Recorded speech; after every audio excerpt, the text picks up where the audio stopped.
You want to allow yourself to have these experiences. So, um, so the lessons that life is trying to teach you will allow you or will thrust you forward and make you grow up. Because a lot of us, we are living life and we haven't emotionally grown up. We don't have a whole lot of emotional intelligence. We're not taught emotional intelligence. At best, most of us have learned to suppress our emotions. Oh shit. Here we go again. Welcome back. Welcome back. You can see probably a little glare in my glasses. Sorry for that. Um, but this is the episode right before the 2024 year. And this is going to be crucial and this is going to be um, pivotal in your growth and exploration of self going into the next year. And hopefully you can take this information kind of to thrust your life forward.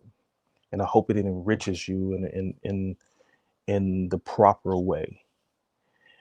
But we're going to title this discussion today, Be Magnetic.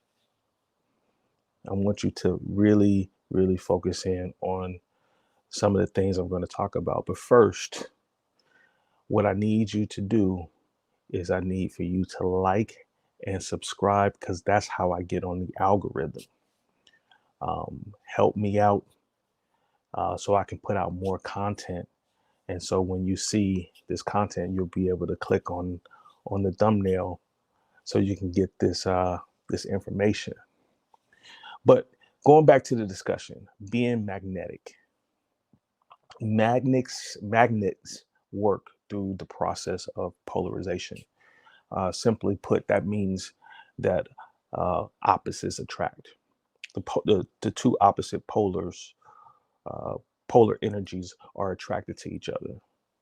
In retrospect, or in contrast, is the ones that are similar or the polarizations that are the same that repel each other. So what I'm getting at, and this is basic laws of physics, right? Is um, positive and negatives will attract to each other. There are two energies that are kind of pulled towards each other. So as above, so below. Right? So there's two sides of the same coin.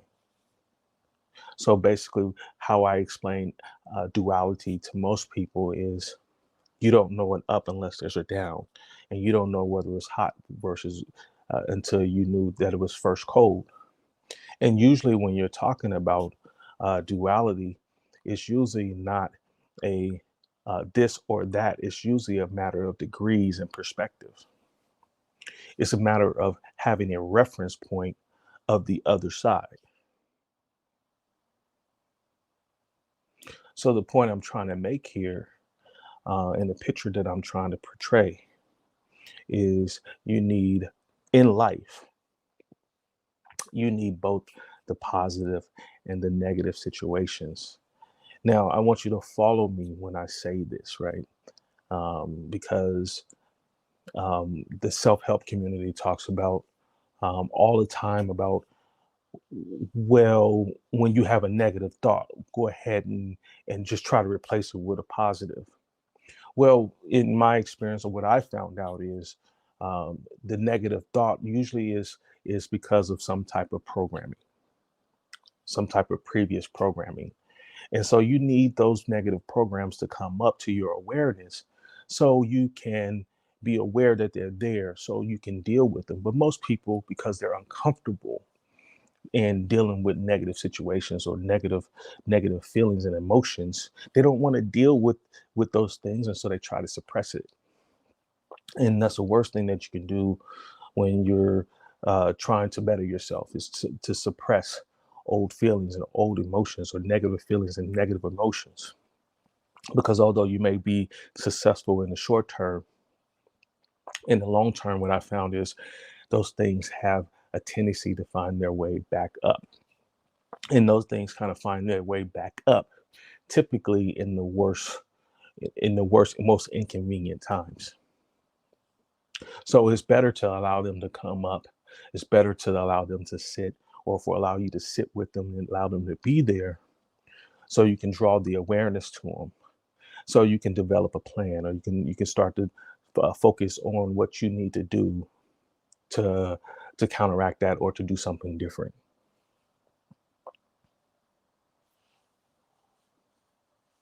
You need those times, you need those situations in order to attract everything that you're needing and everything that you're wanting into your life. Because attraction really is about increasing your vibration.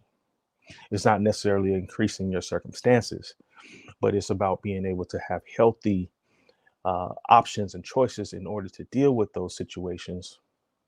And when you start to develop that skill of managing your emotions, of managing those vibrations, you are starting to become a different person.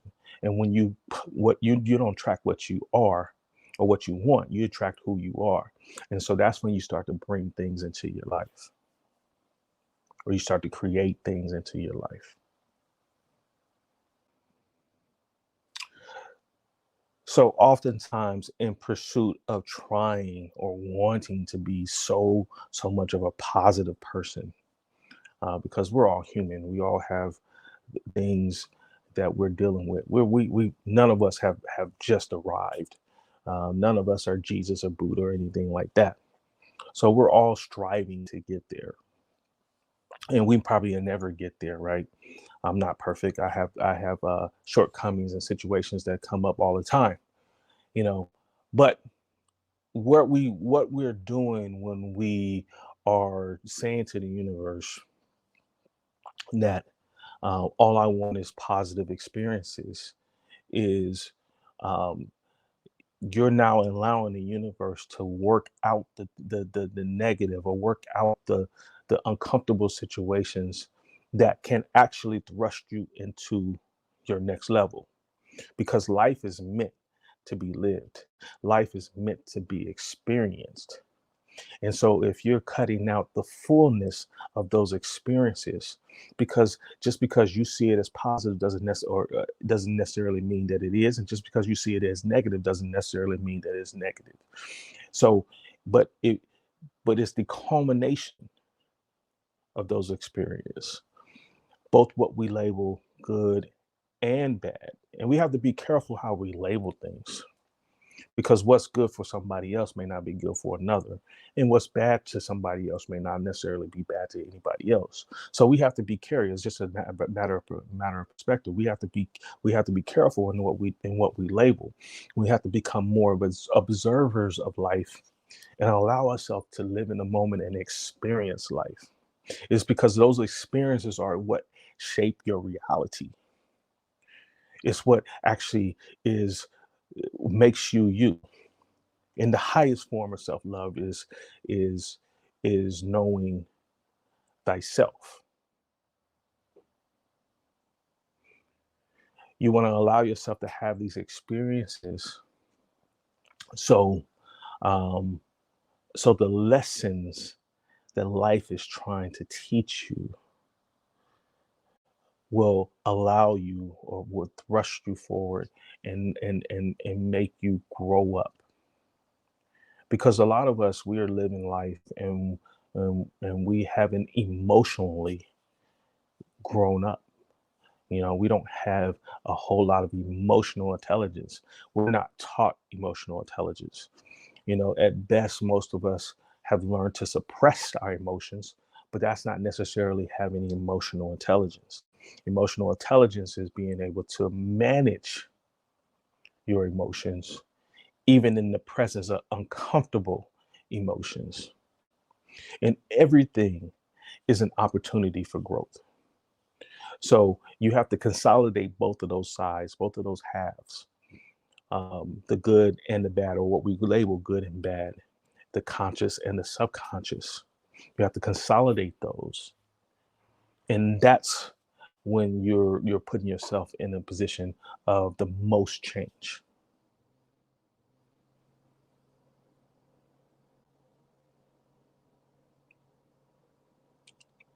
When wanting or trying to design your own life and living by your own rules.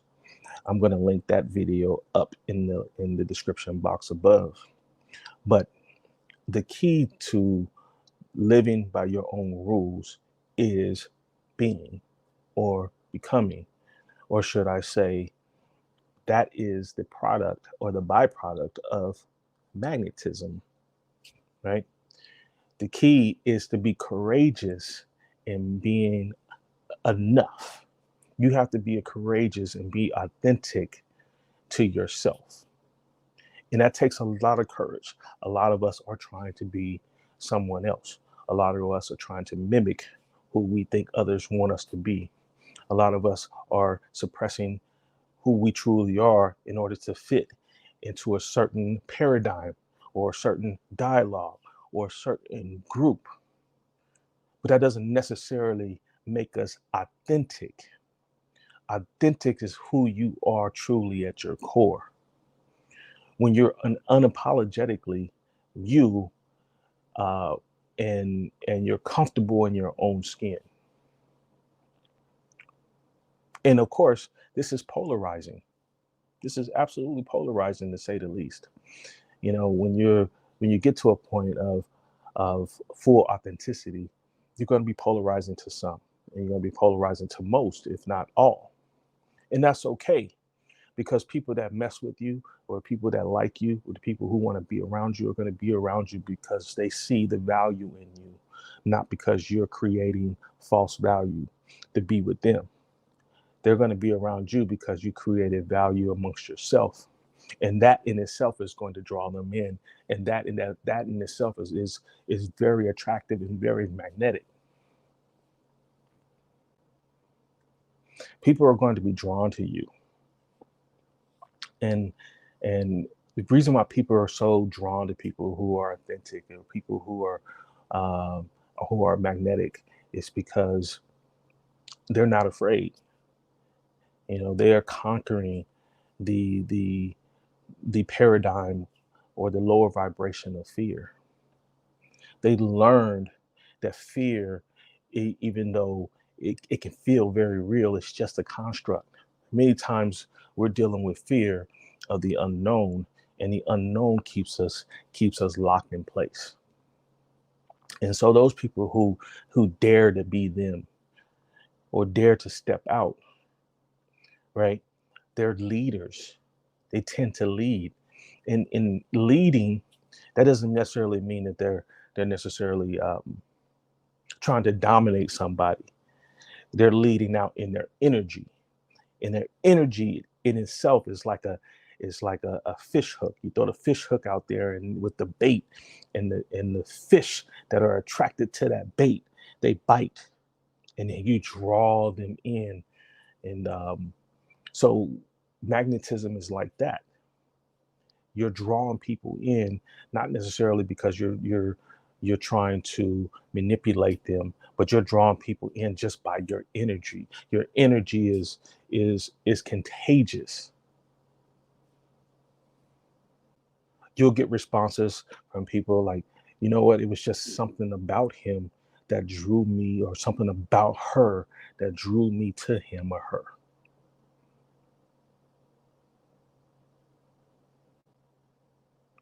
They may not even be able to explain it themselves. It's not something that is always tangible. It's not always, energy is like that, right? It's not always something that you can necessarily put your finger on. It's just something about it. We all had those experiences, right? We all been around people that we were like, man, you know, I really like that person for whatever X, Y, and Z. You know, it's just something about their energy. It's just something about how they speak. There's something about how they live their life. It's just something about them. And we can't always put our finger on it. But people are drawn to mysteries. People are drawn to mysteries like a horror story, right? Because oftentimes that mystery is intriguing to us. It pulls us in. It pulls us in.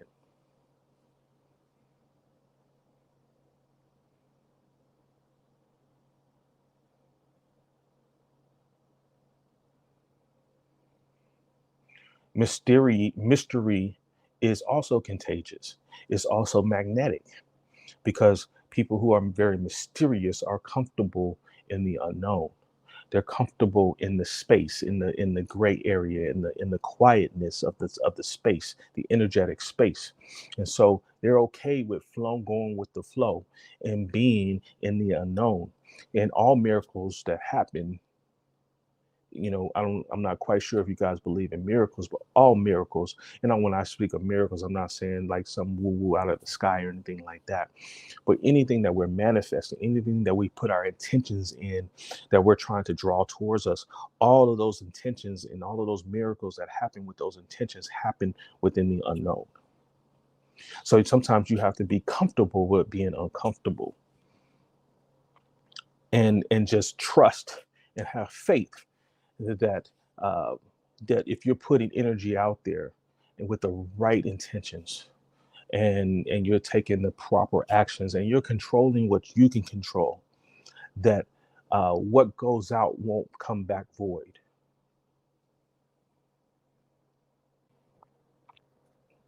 The unknown forces you to be in the present moment. And so when you're in the present moment and you're just living, you're just being, and you're becoming, and you're controlling what you can control, right? Those are the times that you're bending space, time. You're bending reality, because you're walking what they call the middle path. You're not you're not leaning to one side. So the pendulum, think of life as a pendulum. Sometimes life is gonna swing all the way to one side.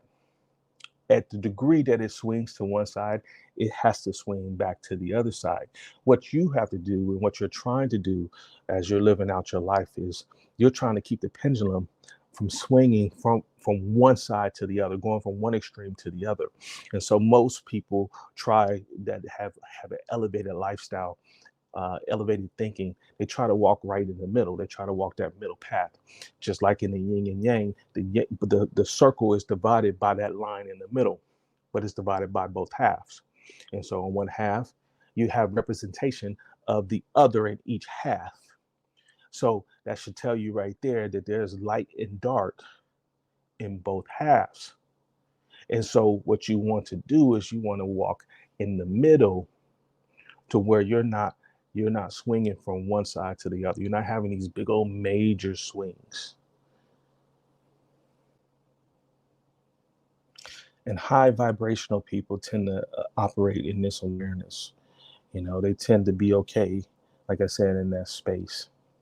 And they tend to lead out and be leaders within their tribe. You'll find leaders in every tribe. A lot of times, um, these people can be very, very creative.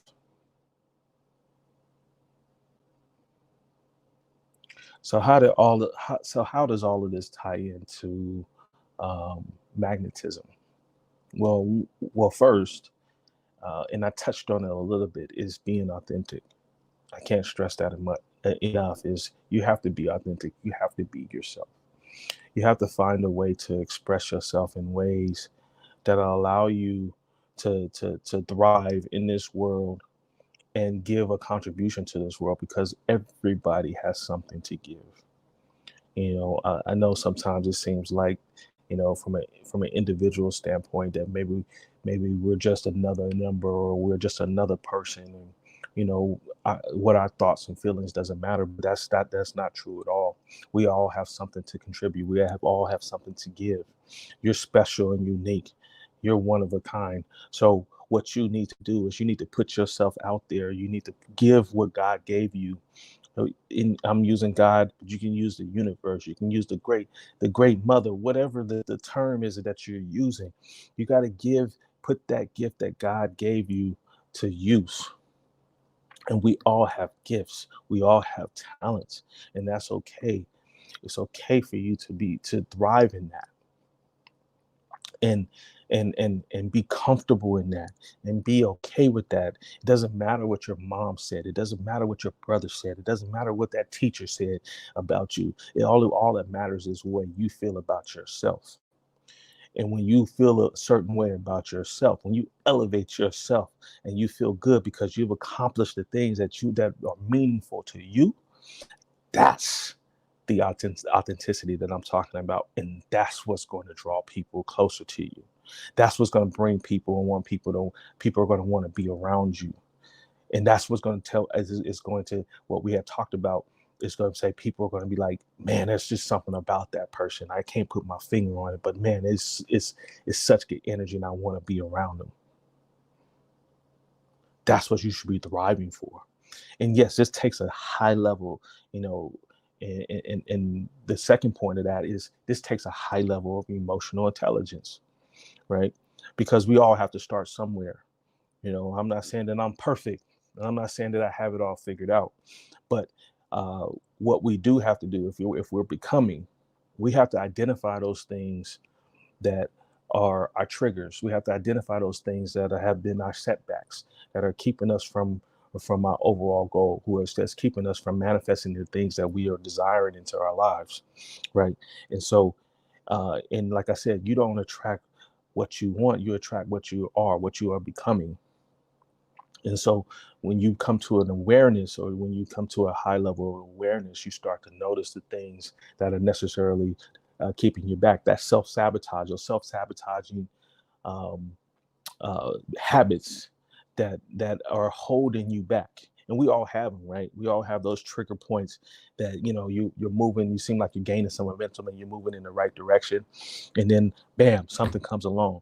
You have to take responsibility for yourself. That is the first step in the process, is you have to be okay with taking responsibility. Yeah, it may not necessarily been your fault, but it's your fault because you put yourself in that situation. And you have to be okay with the situation as is. It goes back to, what we were talking about earlier in the video, right? We need the what we label good and bad. They're lessons. What we take as bad are just lessons. There are things that are going to illuminate our awareness. And so, in the illumination process, no, you couldn't have done anything different. You couldn't have done anything better when you had made that mistake, because in that moment, for whatever reason, I'm not saying go out and just because you're continuing to make mistakes, that's okay. That's called manipulation. But what I'm talking about is, if you genuinely made a mistake trying to do the right thing, then nobody's going to fault you for that. So you need to forgive yourself, and you need to move on. Make the decision to say, I'm going to make everything my fault. I learned from it. I'm not going to respond to it. I'm not going to react to it. And you envision who the person that you want to become the next time that situation that it comes across your face. Because life will do that. It's going to test you. It's going to continue to test you until you learn the lesson. So just learn the lesson. Allow life to teach you the lesson that it's trying to give you. What we have to understand is, and what we have to bring into our awareness is, everything happens for our good. All things are happening to make us better. But you can't accept that if you can't first accept that, what, that was my fault. That was my fault for the stinking thinking that allowed me to even be in that situation.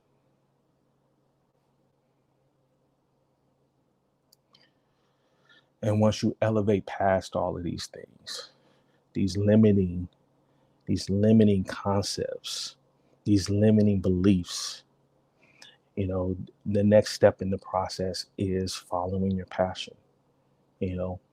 Follow those things, though. That's the key in this life, is following the things that that you're good at. Following those things that you get excited to do, that you would do even if there was no money attached to it. And trust me, money is just currency, is energy, right? It's going to flow to you. Money's going to flow to you when you're doing the things that you're excited to do. Remember, things are going to attract to you. They're going to attract to you like a magnet when you're in a high level of vibration. So you got to get in vibration. And the only way you can get into vibration is that you're following those things that you're excited about.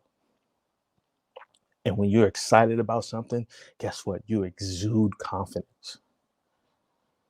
You don't have to be, What do they say? How do I learn how to be confident? Well, confidence is who we are. We already have confidence. You know, like somebody who's really good at guitar, he may not be necessarily good at talking to another person, but he's good at playing guitar. But he's exuding confidence when he's on stage. So he already has confidence, nothing that he needed to do to be a confident person. And the things that you're not good at, you become good at. You work at it until you become good at it. And guess what? When you become good at it, when that light bulb comes on, then you don't have to necessarily ask the question, how do I become confident? You'll just be. It's always going to exude off of you. But first, you got to work those things that are working for you. And then you work the things that necessarily you need to work on by allowing life to give you the lessons that it's giving you. It's trying to help you. It's trying to thrust you to the next level. And that's how you become magnetic. That's the message today. And for that, my name is Prince Williams, the real Prince Williams. Thank you for tapping in.